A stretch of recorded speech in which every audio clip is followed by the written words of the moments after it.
warahmatullahi wabarakatuh. Selamat pagi teman-teman. Perkenalkan, nama saya Alex Putra dari kelompok 5. Ini kami yang beranggotakan 1 saya sendiri, 2 Anissa Nur Hasanah, 3 Dea Nur Widiati, 4 Muhammad Adin Sugianto, 5 Iqbal Kurniawan. Di sini kami akan mempresentasikan hasil diskusi kelompok kami mengenai ikatan kovalen.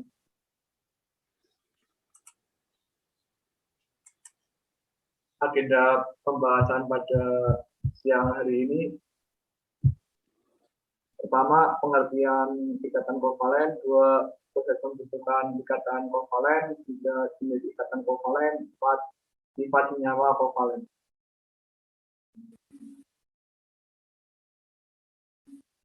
Pengertian dari ikatan kovalen sendiri, ikatan kovalen terjadi akibat pemakaian pasangan elektron secara bersama-sama oleh 2 atom.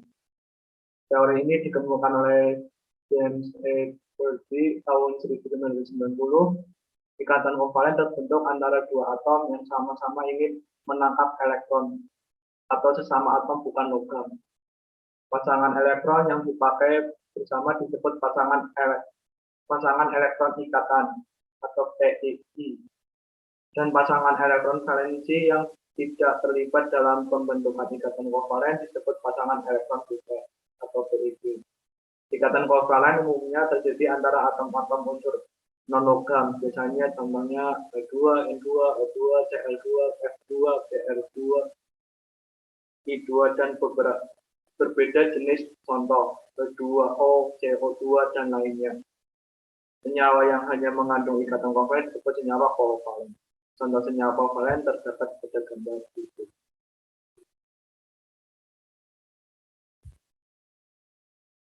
Proses pembentukan ikatan kovalen biasanya terjadi antara unsur non-logam, yakni unsur yang mempunyai keelektronegativan reaktif besar.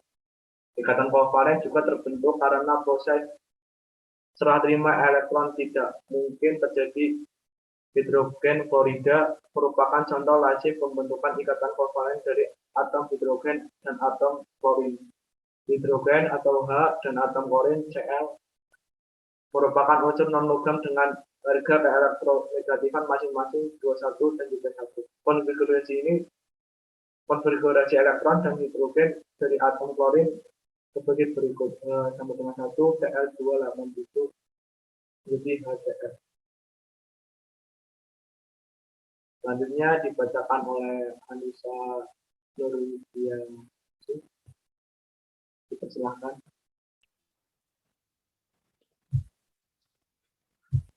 Berdasarkan aturan oktet yang telah diketahui, maka atom hidrogen kekurangan 1 elektron dan atom klorin memerlukan 1 elektron untuk membentuk konfigurasi stabil golongan gas mulia. Apabila dilihat dari segi keelektronegatifan, klorin mempunyai harga keelektronegatifan yang tidak kecil. Konfigurasi stabil dapat tercapai dengan pemakaian elektron bersama.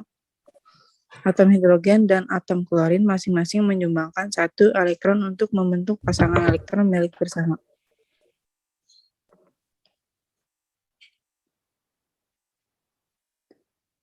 Di dalam struktur Lewis, untuk NaCl dan HCl, atom Cl memperoleh konfigurasi elektron atom gas mulia. Kecenderungan atom Cl untuk menerima sebuah elektron dalam sebuah apapun selalu sama.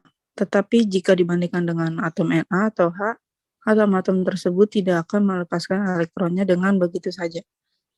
Untuk melepaskan elektron valensi dari Na diperlukan energi sebesar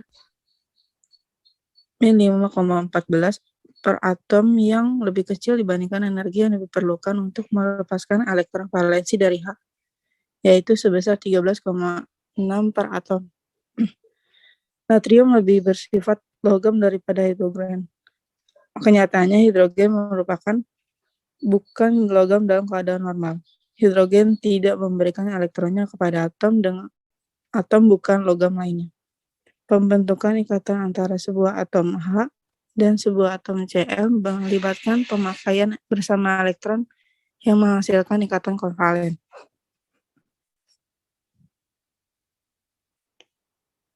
Rumus kimia senyawa kovalen.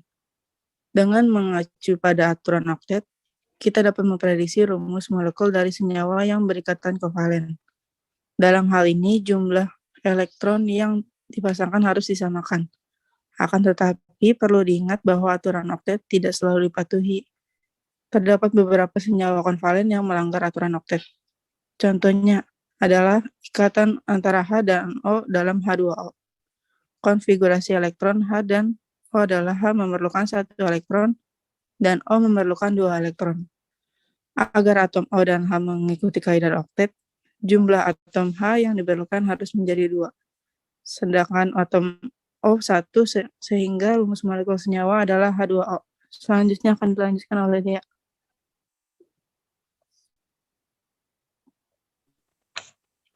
Jenis ikatan kovalen. Jenis ikatan kovalen dibedakan menjadi 2 macam, yaitu berdasarkan pembentukannya. Ada ikatan kovalen tunggal, ikatan kovalen rangkap 2, dan ikatan kovalen rangkap 3.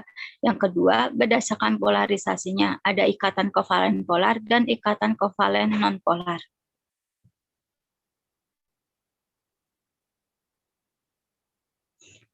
Berdasarkan pembentukannya. Yang pertama, ikatan kovalen tunggal. Berdasarkan pembentukannya. Yang pertama, ikatan kovalen tunggal, yaitu ikatan yang terjadi antara 2 atom yang membentuk ikatan dengan 1 pasang elektron yang digunakan secara bersama.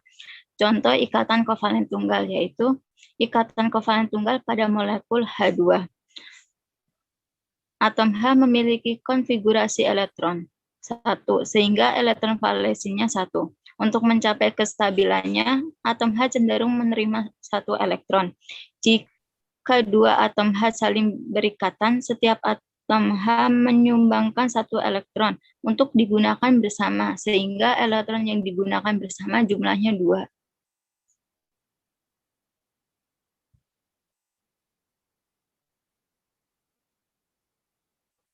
Yang kedua, ikatan kovalen rangkap 2. Yaitu suatu ikatan dengan 2 pasang elektron milik bersama. Ikatan ini digambarkan dengan tanda berupa 2 garis ikatan, 2 pasang sama dengan. Contoh ikatan kovalen rangkap 2, yaitu ikatan kovalen rangkap 2 pada molekul O2. Atom O memiliki konfigurasi elektron 2 dan 6, sehingga elektron valensinya 6. Untuk mencapai kestabilannya, atom O cenderung menerima 2 elektron. Jika 2 atom O saling berikatan, setiap atom O harus menyumbangkan 2 elektron untuk digunakan bersama, sehingga elektron yang digunakan bersama jumlahnya 4. Untuk slide selanjutnya dilanjutkan oleh Muhammad Adin.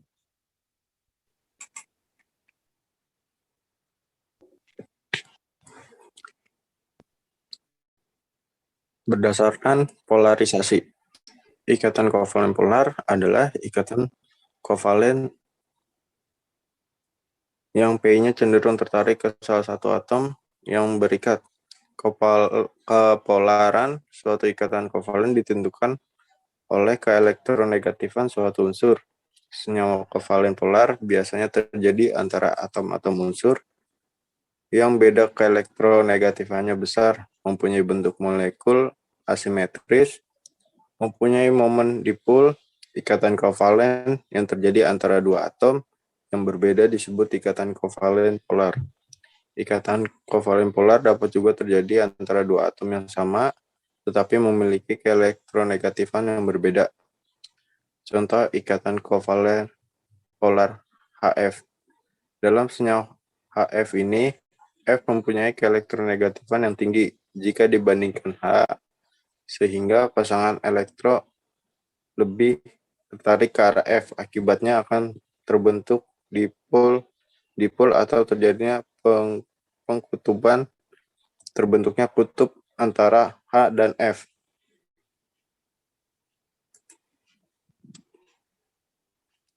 Ikatan kovalen nonpolar yaitu ikatan kovalen yang P-nya tertarik sama kuat ke arah atom-atom yang berikatan. Senyawa kovalen nonpolar terbentuk antara atom-atom unsur yang mempunyai beda keelektronegatifan 0 atau mempunyai momen dipol. atau mempunyai bentuk molekul simetris. Titik muatan negatif elektron persekutuan berhimpit sehingga pada molekul pembentukannya tidak terjadi momen dipol. Dengan perkataan lain bahwa elektron persekutuan mendapatkan gaya tarik yang sama. Contoh dalam pembentukan molekul I2, kedua elektron dalam ikatan kovalen digunakan secara seimbang oleh kedua inti atom iodin tersebut. Oleh karena itu, tidak akan terbentuknya muatan, tidak terjadi pengutupan atau polarisasi muatan.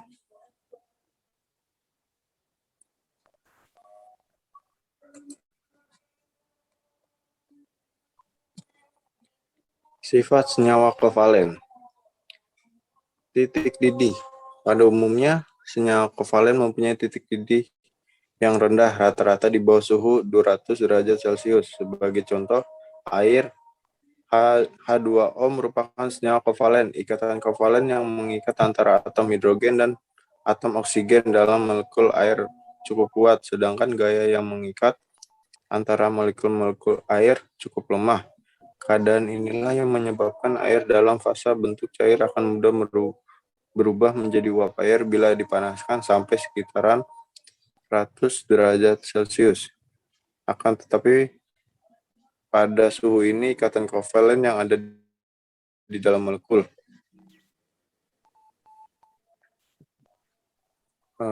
slide selanjutnya akan dibacakan oleh Iqbal. 2. Volatilitas atau kemampuan untuk menguap. Sebagian besar senyawa kovalen berupa cairan yang mudah menguap dan berupa gas. Molekul-molekul pada senyawa kovalen yang mempunyai sifat mudah menguap sering menghasilkan bau yang khas. Parfum dan bahan pemberi aroma merupakan senyawa kovalen. Contoh dari senyawa kovalen yang mudah menguap adalah parfum.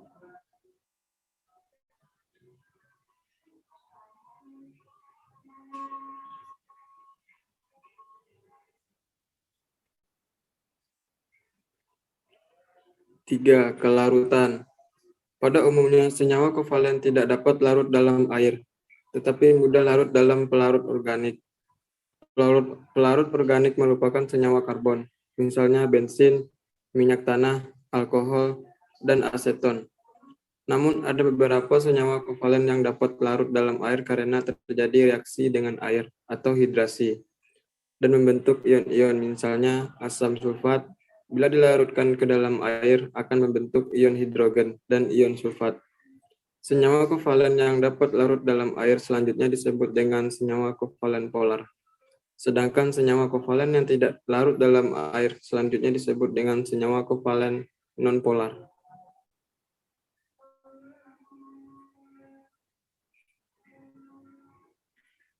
Empat, daya hantar listrik.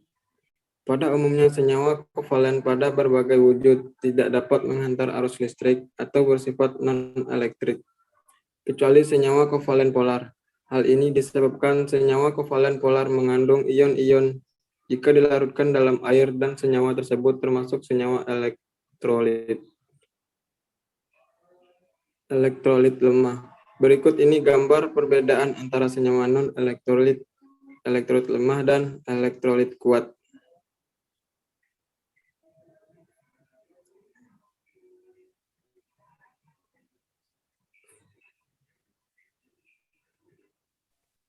Presentasi pada kali ini, kemudian apabila ada kesalahan dari kelompok kami atau kata-kata kelemahan, kami mohon maaf yang sebesar-besarnya. Apabila ada pertanyaan, silakan hubungi kelompok kami di nomor bawah ini. Terima kasih. Assalamualaikum warahmatullahi wabarakatuh. Ya.